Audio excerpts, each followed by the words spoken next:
Om Sai Ram, Shri Sai Satcharita, Chapter 5. In this chapter, we will cover the following: Baba's return with Chand Patil's marriage party, welcomed and addressed as Sai, contact with other saints, his attire and daily routine, the story of the Padukas, wrestling bout with Mohiddin and change in life, turning water into oil, the pseudo guru Jawhar Ali. Return with Chand Patil's marriage party. As hinted in the last chapter, I shall now describe first how Sai Baba returned to Shirdi after his disappearance. There lived in the Aurangabad district, Nizam state, in a village called Dhoop, a well-to-do Mohammedan gentleman by name Chand Patil. While he was making a trip to Aurangabad, he lost his mare.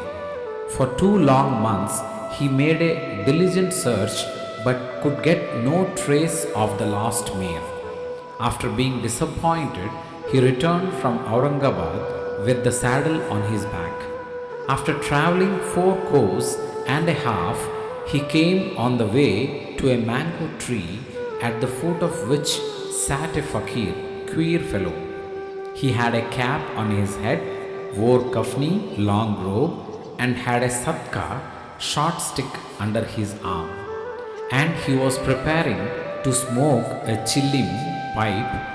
On seeing Chand Patil pass by, he called out to him and asked him to have a smoke and to rest a little.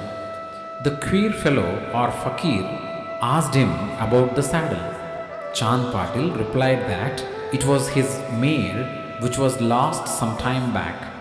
The fakir asked him to make a search in the Nala close by. He went, and the wonder of wonders, he found the mare there. He thought that this fakir was not an ordinary man, but an Avalila, a great saint. He returned to the fakir with the mare.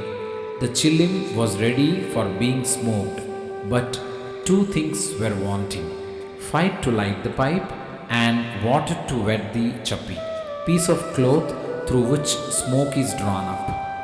The fakir took his prong and thrust it forcibly into the ground, and out came a live ember which he put on the pipe. Then he dashed the satka on the ground, from where water began to ooze. The chappi was wetted with that water, then wrung out and wrapped round the pipe.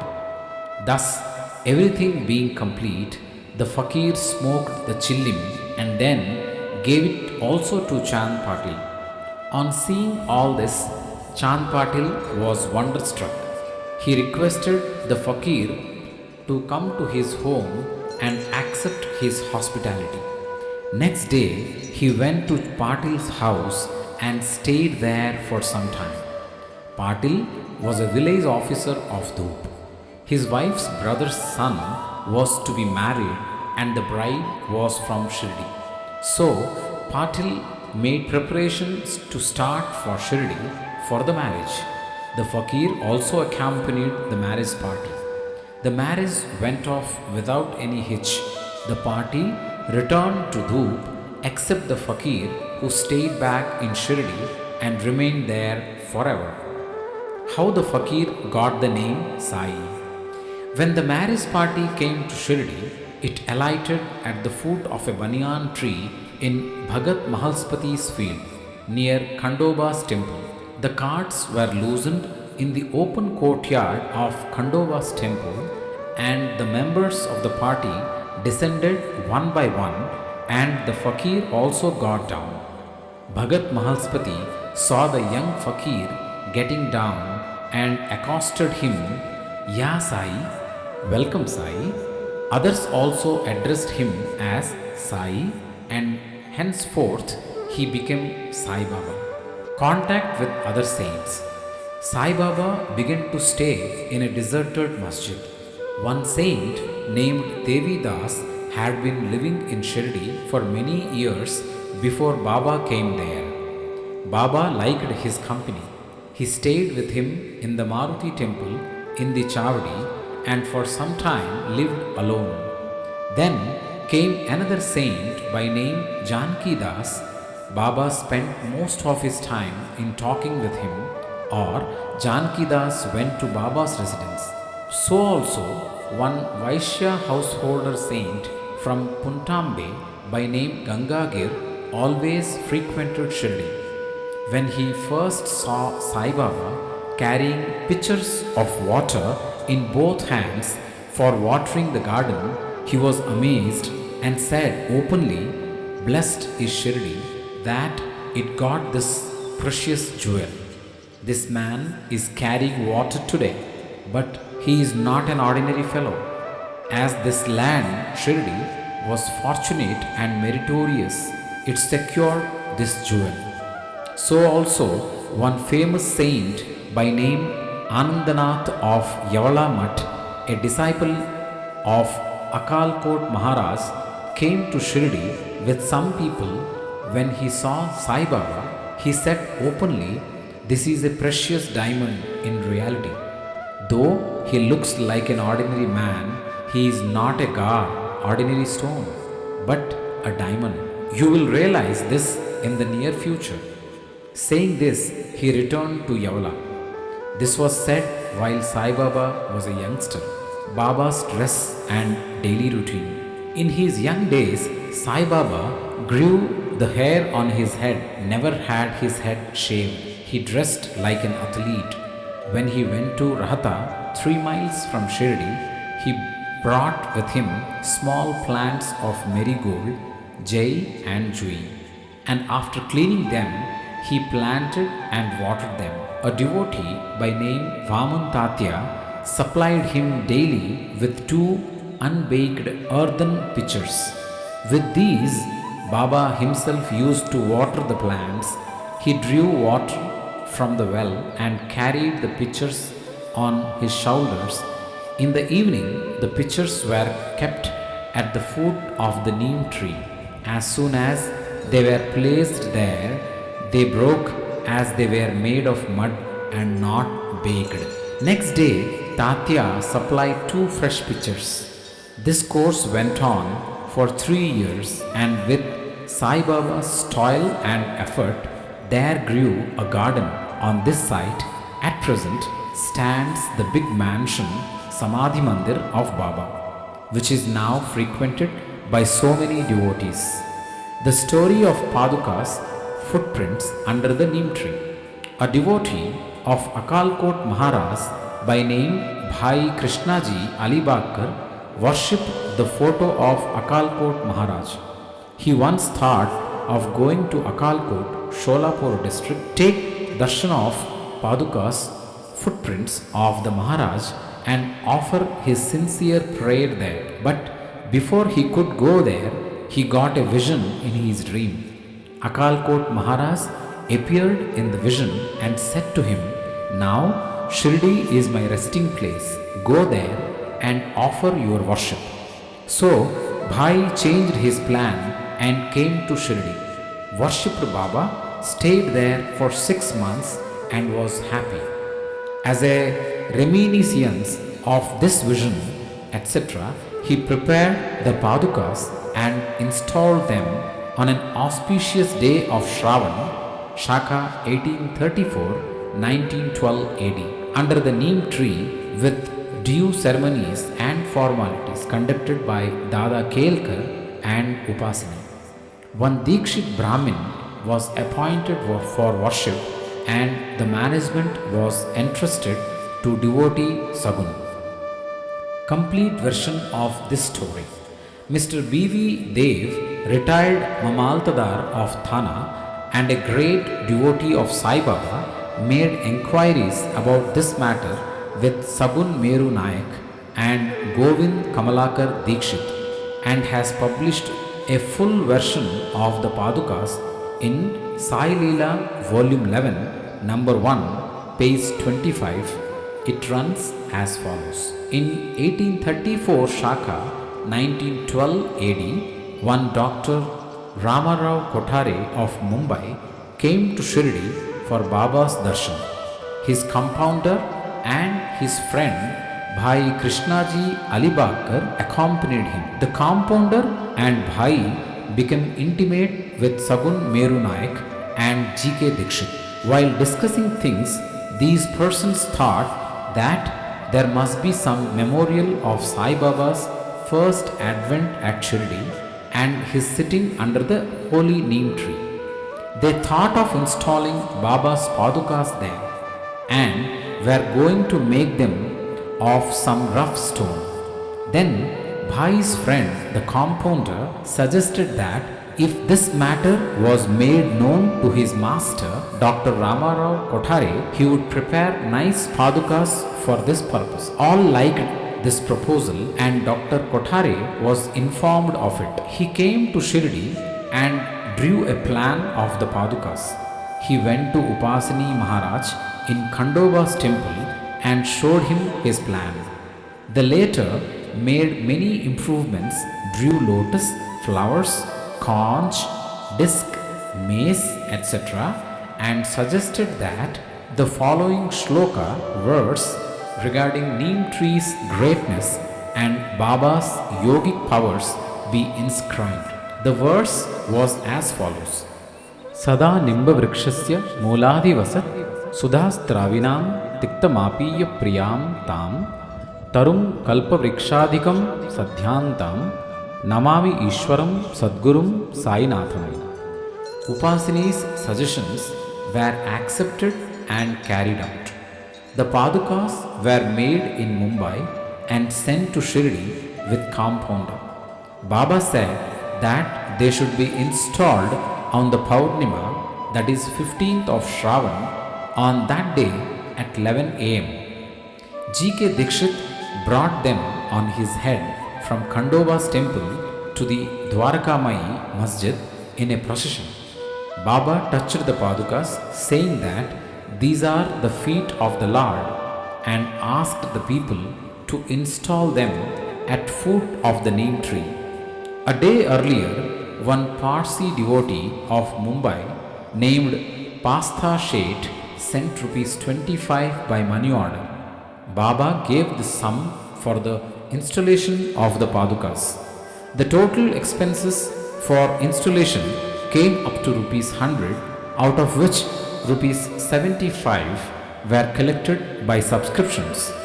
For the first 5 years, G.K. Dikshit worshipped the padukas daily, and then this was done by Lakshman Kacheshwar Jakhadi.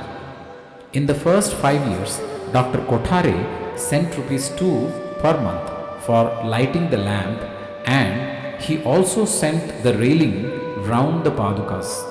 The expenses for bringing the railing from the station to Shirdi, rupees 780, presently rupees 7.50 pice, and roofing and paid by Sagun Meru Naik. Now Jakhadi Nana Pujari does the worship, and Sagun Meru Naik offers the Naivedya and lights the evening lamps.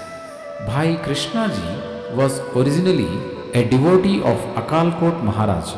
He had come to Shirdi at the installation of the padukas in Shaka 1834 on his way to Akalkot. He wanted to go to Akalkot after taking the darshan of Baba. He asked Baba's permission for this. Baba said, "Oh, what is there in Akalkot? Why do you go there? The Maharaj of that place is here, myself." Hearing this, Bhai did not go to Akalkot. He came to Shirdi off and on after the installation of the padukas. Mr. B.V. Dev concluded that Hemat Pant did not know these details. Had he known them, he would not have failed to depict them in his Satcharita. Wrestling bout with Mohiddin Tamboli and change in lifestyle. To return to other stories of Baba, there was a wrestler in Shirdi by name Mohiddin Tamboli. Baba and he did not agree on some points, and both had a fight. In this, Baba was defeated. Henceforth, Baba changed his dress and mode of living. He donned kafni, wore a langot, waistband, and covered his head with a piece of cloth. He took a piece of sackcloth for his bed and was content with wearing torn and worn out rags. He always said that poverty is better than kingship, far better than lordship. The Lord is always brother, befriender of the poor. Gangagir was also very fond of wrestling. Once, while he was wrestling, a similar feeling of dispassion descended over him, and at the proper time he heard the voice of an adept saying that he should wear out his body playing with the god. So he too gave up samsara and turned towards God realization. He established a mutt on the banks of the river near Puntambil and lived there with his disciples. Sai Baba did not mix and speak with the people. He only gave answers when he was questioned. By day, he was always sat under the neem tree, sometimes in the shade of a babul tree, near the stream on the outskirts of the village. In the afternoon, he used to walk at random and go at times to Nimogaon. There, he frequented the house of Bala Sahib Dengle. Baba loved Mr. Bala Sahib.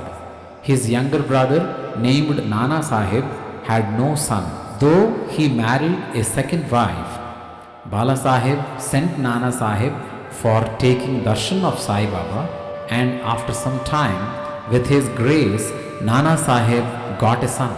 From that time onwards, people began to come in large numbers to see Sai Baba, and his fame began to spread and reached Ahmednagar. From there, Nana Sahib Chandorkar and Keshav Chidambar and many others began to come to Shirdi. Baba was surrounded by his devotees during the day and slept at night in an old and dilapidated masjid. Baba's paraphernalia at this time consisted of a chilling, tobacco, a tumbrel, tin pot, long kafni, a piece of cloth round his head, and a satka, short stick, which he always kept with him. The piece of white cloth on the head was twisted like a matted hair and flowed down from the left ear on the back. This was not washed for weeks. He wore no shoes, no sandals. A piece of sackcloth was his seat for most of the day. He wore a cupine waist cloth band, and for warding off cold, he always sat in front of a dhuni, sacred fire, facing south, with his left hand resting on the wooden railing. In that dhuni, he offered an oblation of egoism, desires, and always uttered Allah Malik, God is the sole owner. The masjid in which he sat was only of two-room dimensions, where all devotees came and saw him. After 1912, there was a change. The old masjid was repaired and a pavement was constructed. Before Baba came to live in this masjid, he lived for a long time in a place, Takia, where with Gunguru, small bells tied on his ankles, Baba danced beautifully and sang with tender love, turning water into oil. Sai Baba was very fond of lights. He used to borrow oil from shopkeepers and keep lamps burning the whole night in the masjid and temple. This went on for some time. The Baniyas who supplied oil gratis once met together and decided not to give him oil. When, as usual, Baba went to ask for oil, they all gave him a distinct no. Unperturbed, Baba returned to the masjid and kept the dry wicks in the lamps. The Baniyas were watching him with curiosity. Baba took the tumbrel, tin pot, which contained very little, a few drops of oil, put water into it and drank it, and then forced it out to fall into the container. After consecrating the tin pot in this way, he again took that water from the tin pot and filled all the lamps with it and lighted them. To the surprise and dismay of the watching Baniyas, the lamps began to burn and kept burning the whole night. The Baniyas repented and apologized, and Baba forgave them and asked them to be more truthful in future. The pseudo-guru Jawhar Ali. 5 years after the wrestling bout above mentioned, one fakir from Ahmednagar by name Jawhar Ali came to Rahata with his disciples and stayed in Bakhal, spacious room near Veerbhadra temple. The fakir was learned, could repeat the whole Quran and had a sweet tongue. Many religious and devout people of the village came to him and began to respect him. With the help of the people, he started to build an Idgah, a walled enclosure in which Mohammedans pray on Eid day, near the Veerbhadra temple. There was some quarrel about this affair, on account of which Jawhar Ali had to leave Rahata. Then he came to Shirdi and lived in the masjid with Baba. People were captured by his sweet talk, and he began to call Baba his disciple. Baba did not object and consented to be his Chela, disciple. Then both Guru and Chela decided to return to Rahata and live there. The Guru teacher never knew his disciple's worth, but the disciple knew the shortcomings of the Guru. Still, he never disrespected him, observing carefully his duties. He even served the master in various ways. They used to come to Shirdi off and on, but their main stay was in Rahata. The loving devotees of Baba in Shirdi did not like that Baba should stay away from them in Rahata. So they went in a deputation to bring Baba back to Shirdi. When they met Baba near Idgah and told the purpose for which they came, Baba said to them that the fakir was an angry, ill-tempered fellow. He would not leave him, and that they should better go back to Shirdi without him before the fakir returned. While they were thus talking, the fakir turned up and was very angry with them for trying to take away his disciple. There was some hot discussion and altercation, and it was finally decided that both the Guru and Chela should return to Shirdi. And so they returned and lived in Shirdi. But after a few days, the Guru was tested by Devi Das and he was found wanting. 12 years before Baba arrived in Shirdi with the marriage party, this Devi Das, aged about 10 or 11 years, came to Shirdi and lived in the Maruti temple. Devi Das had fine features and brilliant eyes, and he was dispassion incarnate and a dhyani. Many people, namely Tatya Kote, Kashinath and others, regarded him as their guru. They brought Jawhar Ali in his presence, and in the discussion that followed, Jawhar was worsted and fled from Shirdi. He went and stayed in Bijapur and returned after many years to Shirdi and prostrated himself before Sai Baba. The delusion that he was Guru and Sai Baba, his Chela, was cleared away, and as he repented, Sai Baba treated him with respect. In this case, Sai Baba showed by his conduct how one should get rid of egoism and do the duties of a disciple to attain the highest end, such as self-realization. This story told here according to the version given by Mahalspati, a great devotee of Baba. In the next chapter, Ramanavami festival, the masjid its former condition and later improvement in it, etc., will be described. Bow to Shri Sai, peace be to all. Om Sai Ram.